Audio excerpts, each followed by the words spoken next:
By studying the genes that are altered in these patients, scientists have pinpointed processes in the neurons that might be causing ALS.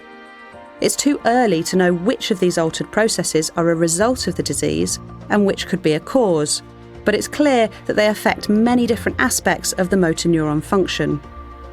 Let's start in the cell body. Here, proteins that are not transported into the nucleus build up in the cytoplasm.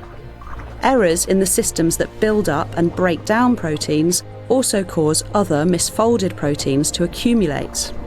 The different proteins can then aggregate and can become toxic to cells in several ways.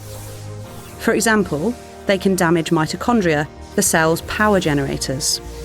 Mitochondrial damage can lead to oxidative stress, which can trigger breaks in the DNA of the cell. ALS seems to affect DNA repair processes as well.